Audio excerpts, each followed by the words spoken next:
Hey guys, Johnny Guns here, and what I'm bringing you in this video is actually what I've wanted to talk to you about for a long time is actually profiles on a rework machine. Now, I know I've gone over a lot of stuff on how to use it and this and that, but I really wanted to give you some basic insight on what these do in detail when you're first starting out. This is going to be a video that you want to watch if you are just getting into reworking and you're just getting a machine and you're unfamiliar. I mean, sure, there's plenty of stuff to read out there, but I want to give a video to you that will actually help you understand the basics.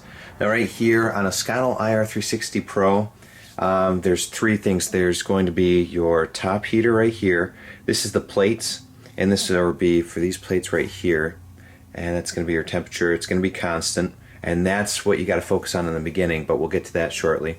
And also we have here, this is the third zone hot air nozzle that you can't see right on this right yet, but you know what it is if you've seen my other videos, but I'll show you here in a second. So once again, you're going to want to primarily focus on your bottom plates in the beginning. Now, before we get started with this, I want to let you know that not all profiles work the same. All machines are different. It depends on where you're at, the humidity, airflow in the room, elevation perhaps. I mean, there's just quite a few dynamic things that change the profile on these. Also, the main one is airflow and what time of year it is. So because naturally, like for me, I'm in the Arizona desert here, so as soon as it hits around May, I can lower my profile temperature. And some people are like, what's a profile? So a profile is just timing. All it is you're telling this machine when to heat up and when to hold that heating part. There's certain steps that you're going to have to take to get to a certain temperature, and that's what a profile is. Profile is just from point A to B and the steps to get there, temperature-wise and timing. So that's what it is. It's not. I remember when I was first getting into it, I was like, profile. What do they mean by that? All it is you're telling this machine to go up to this temperature, hang there for a little bit, go up to this temperature, hang there for a bit, go up to this temperature, and you just until you get to your desired temperature to get that solder there into a molten state. So that's pretty much it. It can be a little tricky when you're getting used to it. First and foremost, you do have to cycle the machine completely. And what I mean by that is that you have to actually let your machine, not the actual board you're working on, but the actual plates, the top and bottom, any third zone you're using like hot air, you've got to let the machine get to room temperature before you restart your profile and make sure that you get the most accurate response from that. What I mean, like if you start a profile again, you're already going to have some heat going here and it's going to mess everything up. So make sure, just walk away. I'm going to tell you right now, once you get in your machine, it can take up to 2-3 days if you're really focused to get an accurate profile. It took me tweaking it from talking to all my friends. It took me probably, honestly, close to 2 weeks. And the way I did mine is there's several ways you can do it. But if it's not broke, don't fix it, and I'll show you that here. So here in a second, I'm going to turn on the machine and we'll go over some things here. I'm going to go over this right here with you, the top and bottom combined, because this one is pretty much going to stay the same temperature as this one if you have a 3-zone machine. If not, you'll probably have top and bottom. So let's pretend like if yours is only 2, and sometimes I've seen where everything's consolidated in one little computer here. So what we're going to do is we'll pretend this is this if you have a machine that's set up with 2 of these. So pretty much this is that on a two computer machine. So let's go ahead and boot it up. So you'll see everything kind of lights up and then it goes through a couple little like things in the beginning, and you'll see right now also if you have a machine you're going to have a probe possibly built in. If not, that's fine. Mine has a built-in probe. Another thing is you'll see right here down here, some folks get up to 3 external thermocouplers or probes, and what they do, if you're wondering, is they monitor the temperature wherever you set them on your board, which is great for accuracy and finding out what temperatures are in certain places of the board, mainly near your BGA chip that you're working on. But I definitely recommend going with more than 1 probe for sure. Because I found that, honestly, this one is off by maybe 10 degrees Celsius at times. The other one is actually right up, these are both next to the chip, but my other one, if I use both, I can kind of get a feel for where I am with the machine. Sometimes it's dead accurate, so it's always good to have a second opinion, I'll put it that way, like a second probe to make sure. And I always trust the other one because I've used it in so many other applications. This one I'm using right here is an ideal. It's something you can get from Lowe's or any of the hardware stores out there. I got mine from Lowe's, of course. As you already know, that's mainly where I shop for my hardware. Okay, so here we are, we're all set. This is telling us the temperature that this is reading right here. You can see it's plugged in. My other one here isn't on. This one you can go ahead and switch it on. It's about the same, 30 Celsius. Translates here into about 85 to 90 degrees. So good. It's pretty warm. In the wintertime, I'm down to 22 Celsius in here, so you can see it's pretty toasty. So this is it. The machine. This is your top programmer here. And let me go through. I'm going to give you a close-up of this, and we'll go through, and I'll try to explain to the best of my ability what this actually is and what it does and how to set it up and what the little things mean. Because I know some of you, there's L1, L2, there's this and that, and it's like, well, what the devil does that mean? So let's go ahead and take a look at that. Okay guys, here we are. Here's the main unit that will actually allow you to program your top heater right here, and this is your bottom plates. Now we'll go through a couple things here. The bottom plate, if you knew, like if for some reason you knew right off the bat what temperature would get you the top heat that you need, you're aiming for 180 degrees Celsius for the top of your board before your top IR heater, infrared heater kicks in. So this right here, all you'd have to do is just hit that, and then you can go through and set the temperatures. Of course, you don't want to go up to 300. Right around 200 and some degrees is usually a good mark to start at. Some of you may have to go higher to get your machine to produce the heat that you need. Some machines I've seen out there that you actually have to crank it up quite a bit to deliver the heat that you need, because that's just the way it is. Every machine's different, but mine, I'm at 222 Celsius. I switch between 222 in the summer, 225 in the winter, and that gives me great results. So, okay, let's talk about this right here. This little number right here is your profile. So I use one profile for everything. The main profile goes up to 235 Celsius, which is for CPU lifts and everything like that. I monitor it closely with what you saw earlier, that ideal thermocoupler there. I monitor it, and around 235 Celsius is when you can pull a CPU, and usually around 225 or a little, right around 223, 225 is when you can pull an Xbox GPU. So let's go ahead. This is your profile. So this has everything. It goes up to 235 every time I do it. I just monitor it manually with my thermocoupler, and then I just turn the machine off. I just found that my profile works so well. I didn't even, if it's not broke, don't fix it. So I left it as is. So this little button here, your PTN, you see it changed to number 1. These are the profiles that you can make. I believe this one does up to 10. Yes, it does 10 profiles starting at 0.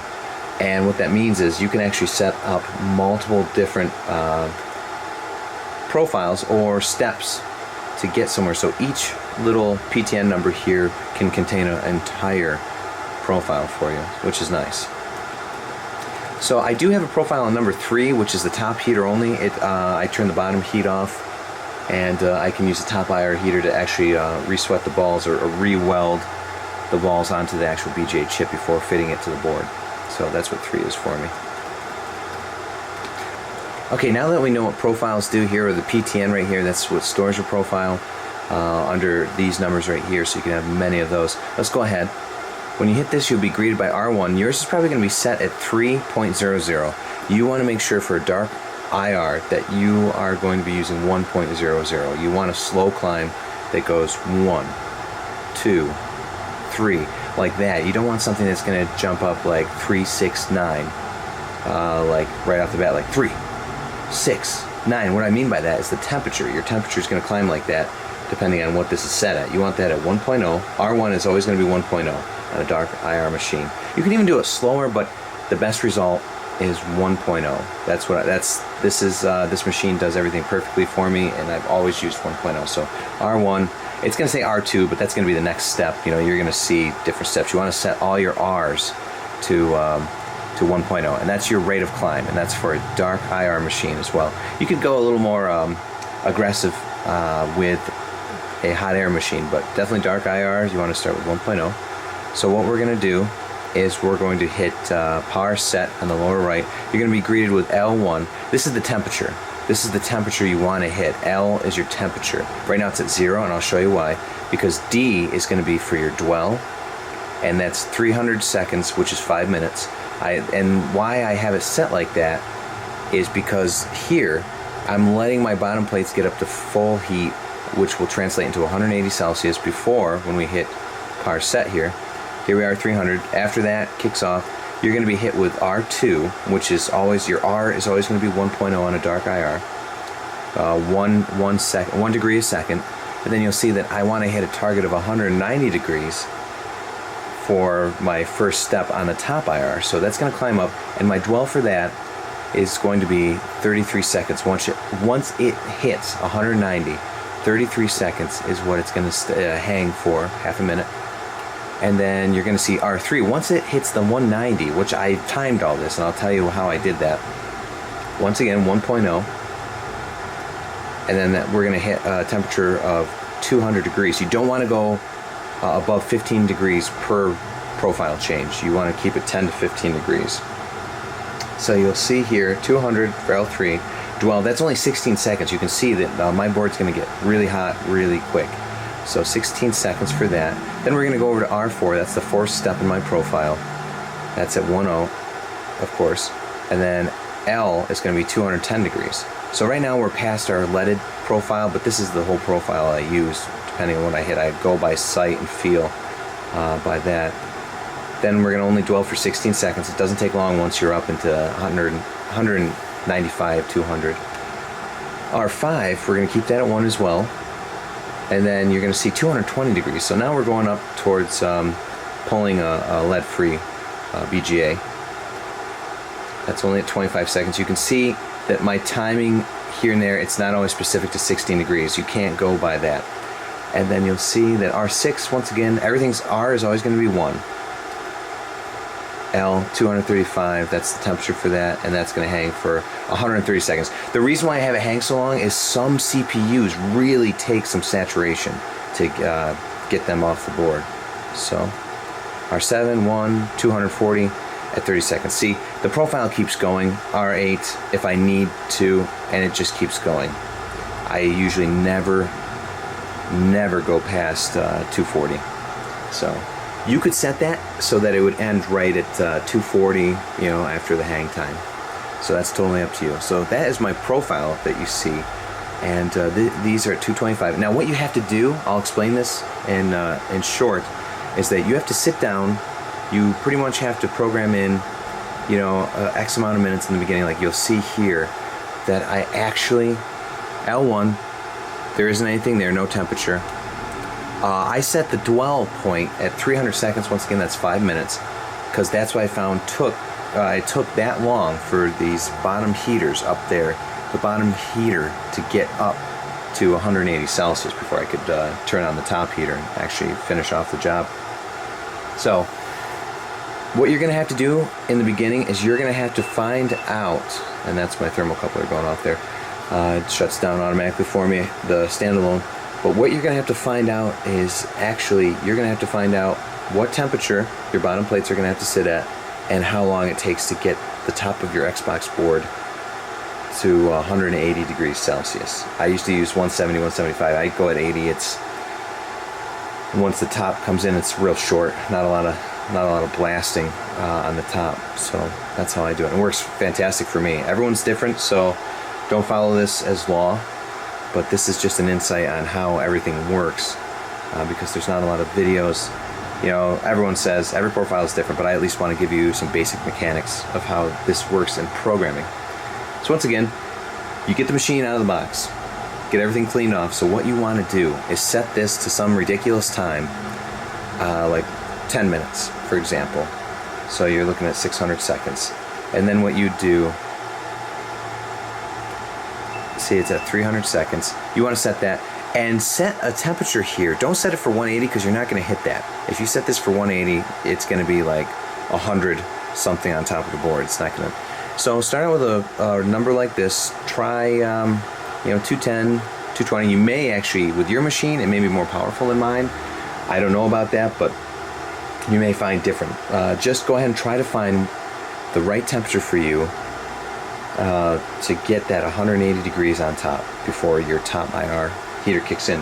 That will start you off. And the thing is, you may have to cycle your machine a couple times, so it does take a while. Don't fret. It can take up to 2 weeks, honestly. That's what I did for mine. 2 weeks of tweaking. I got my profile up, I would say I got it up to a working status to where it worked okay within, you know, like 48 hours. But if you really want to get it going, and plus that's if you have a full-time or part-time job during the day. So that's all including that. So once again, start out, you want to get a ridiculous time, set it for 10 minutes, 600 seconds. You're not going to go through all that time, and then start testing your bottom heater here. And what I mean by that is, set it to a temperature roughly, you know, like see, you can see 222 for mine. If you have a machine similar to mine, you may want to try that. Go above 180 here. You don't want to set it for the exact temperature you want. You want to go a little higher because it's absorbed through the board. You want a top temperature. Like, what I mean by top temperature too is you're going to monitor that temperature with your thermocoupler here. This is beat the heck, so don't pay attention to that. Yours will look nice and shiny, clean, and not frayed. And but it works great. They work great even if they don't look good. But you want to make sure that these guys are reading on your machine. On this machine, you'll see the feedback here. Or I recommend paying attention to your standalone. Definitely buy a standalone one and monitor that. I know it's a little investment, but it definitely, if you want to be successful, you want to grab one of those. You want to have a couple monitoring devices, like one for the machine, one standalone. So what you want to do, again, get that temperature set for the bottom so that you see 180. And once you find 180 with a temperature down here, that's good. Then what you do is shut your machine off, walk away for a while, make sure it's cool and that it's not hot at all. You want to make sure it's like you never used it. It's the first time of the day you're coming back to it. So it's a good coffee/beer break. But I don't recommend drinking too much while doing this. It'll get frustrating. Believe me, I've been there.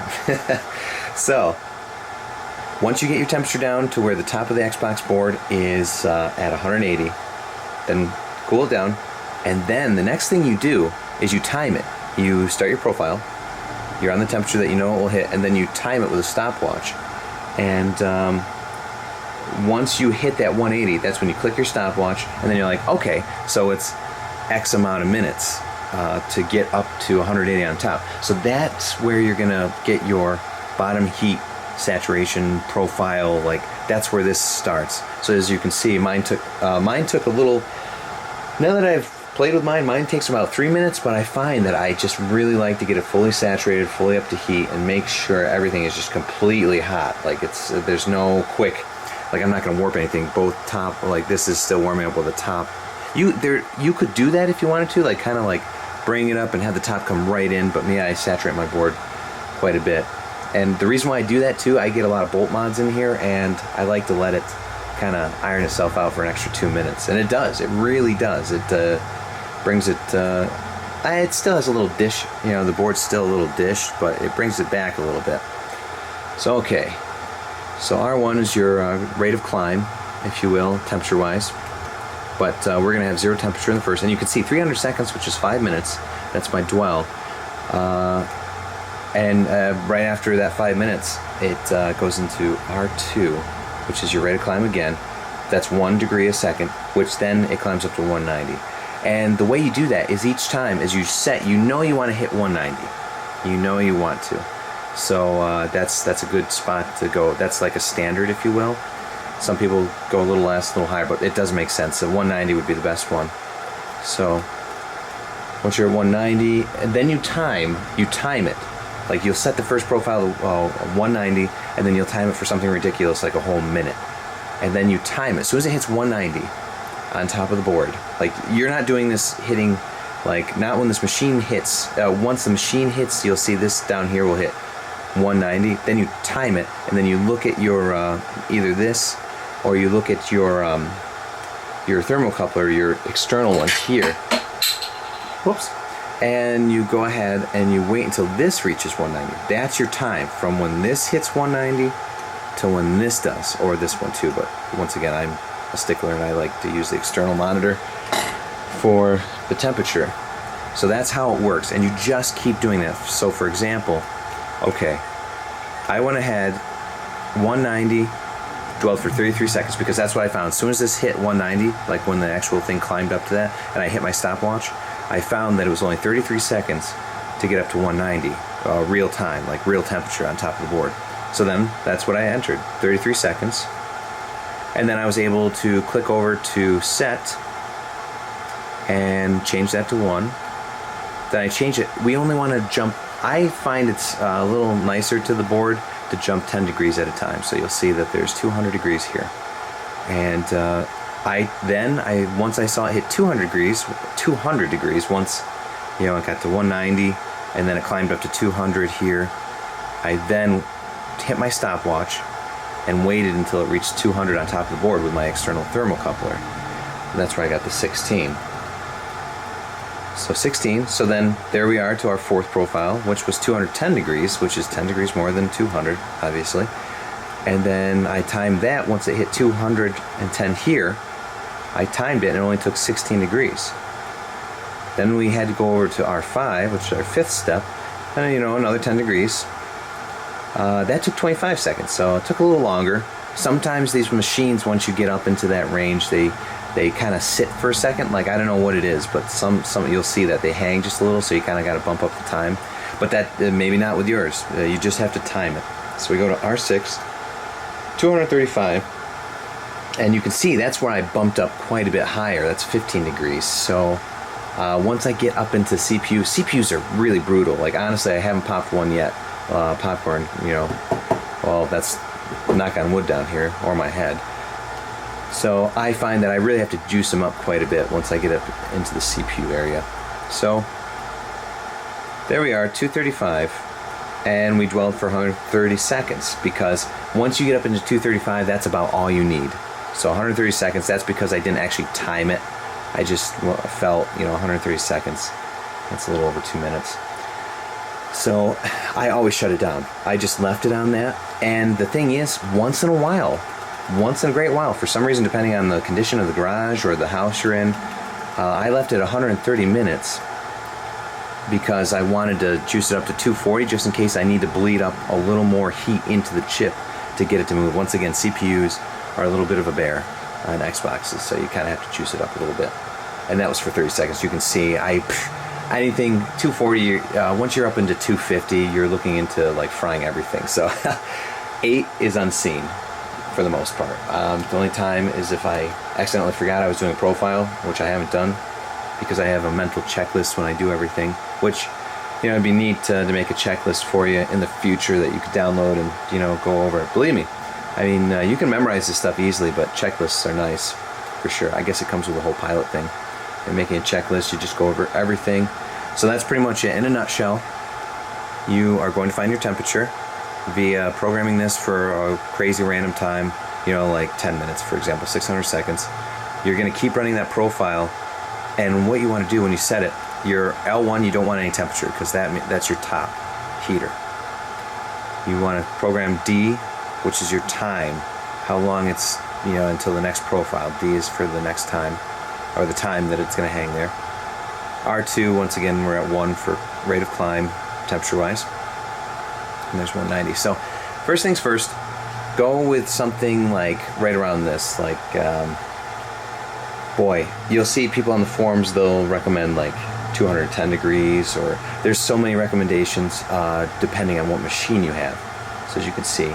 And honestly, you could follow my profile exactly, and it may not work. Like, honestly, I'm in the desert here. It's really hot in this garage. There's no moving air, so pretty much I have to have like a water tower outside of my garage here and a couple fans. I'm just kidding. I don't use fans in here except for what's in the machine. So it's pretty brutal. So those of you in the East Coast, I know it gets cooler at night, and you may find that it stays hot here all day long. It stays from 27 to 31. So, especially in this garage, being mortar walls and cement floor, usually that keeps it cool, but it is just hot here. So, don't take my profile as law at all. It's just completely what works in Mesa, Arizona. in the summertime, and mainly in the wintertime. It's still pretty toasty down here. I mean 70s, 80s. So that's that. I just want to put that out there. So those are the first steps into getting a profile created. And what I'm going to do real quick is I'm going to show you one more thing here. Okay, so here's your main board here with everything once again. So once again, top heater, bottom heater, and this one is going to be, I'm going to show you in a second, it's going to be that, you hear that fan right now? That is a bottom hot air direct heater. It's like a little, I've got actually the little things right up here on the shelf. This will go right up underneath in a Scuttle IR360 Pro, and that just blows hot air right into the area of whatever chip we're working at underneath, which is super nice. I love it. But this one stays the same temperature. We don't want to, in the beginning what I did was I staggered just like the profile over here. No, if you have a hot air zone underneath, a third zone other than your plates, you want to keep this the same exact temperature as this right here. Whatever you come up with here is what you want to keep this under. Same temperature. So 222, this is under 222. I never change that. That pretty much just stays. Once you find your temperature, you enter it in, and that just, you know, gets set on autopilot forever. So let's go over some other things here. You won't need this. If you have an IR360 Pro, you will have a hot air attachment, and this is just the intensity of the fan in the upper hot air. So you can really get that blasting, you know, like you can really blast some hot air. But I really don't like airflow too much. Like when I rework, I like just a nice steady heat from an infrared system. So that's it, guys. Pretty much going through and making this. You can make 10 profiles with a computer like this or a little machine here, the PC410. That's all these are. Most rework machines use those. Some of the newer stuff, like I know Jovi's different, so you can't take that. But that's how you make a profile, really. It's timing. I can't stress that enough. It's timing. It's just, you sit down, you see, your first one is getting your base temp up here, your plates, and we'll take a look at that here. Alright guys, here we are. Please excuse the mess. We are now doing a lot of changes in the shop here, so we've been transitioning to bigger and better things, so you're going to see this stuff here. Okay, but let's take a look. So here you are, here's your heater. This is gonna start. So pretty much when you start a profile, you're gonna set up your stuff here. What I mean by that is make sure your R is always 1, L is your temperature, D is your dwell time, and that's it, pretty much. So you want to set this again. Once again, I'm going to go over this a couple times. I just want to make sure you've got this. Don't let this get scary on you here, but it's kind of, you know, like a different language, or, you know, it's like you're doing coding. But once you get it down, it's pretty much set and set on the white here, and then set down here.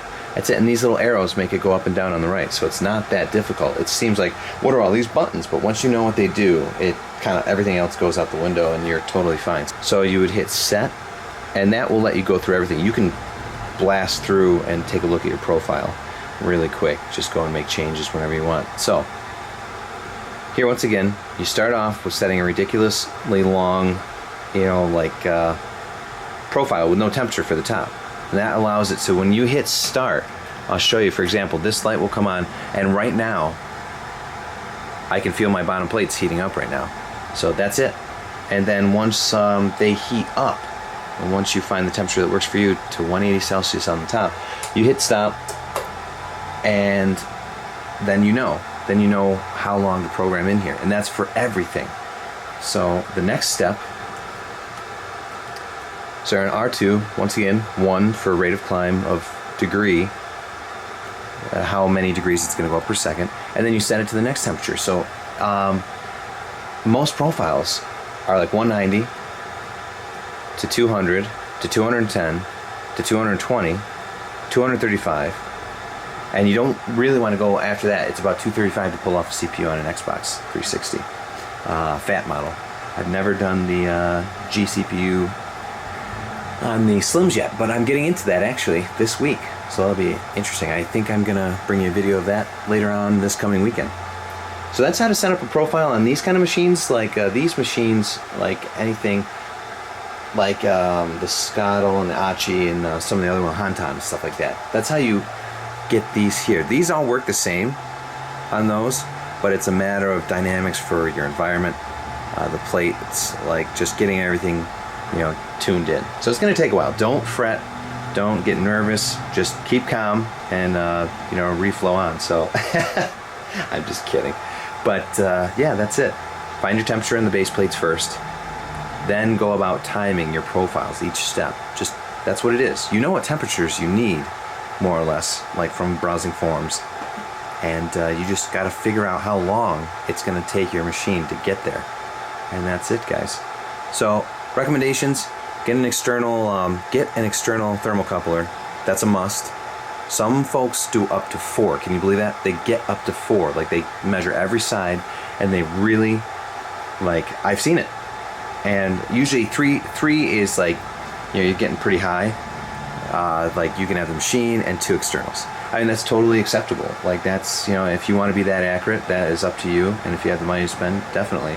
I've been, reworking, reballing, reflowing everything with just 1 external and the machine here. Actually, technically, I only used 1 because this guy for me doesn't work too well. And it's not the fixture. It's just something, I think it's to do with the actual thermocoupler. There's a little plastic up around it. I should, I've been, having such good luck with the external that that's all I'm using. But yeah, it's just finding your base temperature, finding the timings on the temperatures that you need to hit, like 190, 200, 210, 220.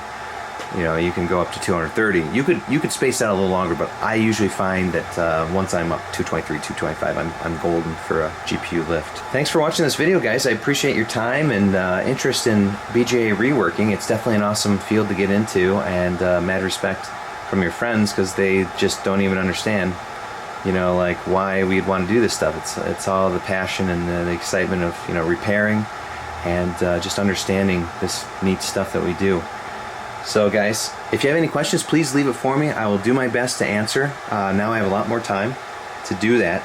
So that is pretty much how to set up a Scottle IR360 or, an Achi. It's going to vary for you temperature-wise. Once again, if you're in the East Coast or you're down in the Southeast or the Midwest up north, way up north, it's going to vary. And if you're in a different country as well, I don't know what the environments are like. I do in certain areas, but where it's always cool, you might have to have higher temperatures. It's all about finding those temperatures that work for you and then timing them. So temperature first and then timing. So that's what you want to do. And that, guys, is how to set up a profile successfully. And it's just a lot of just tinkering around. It's fun.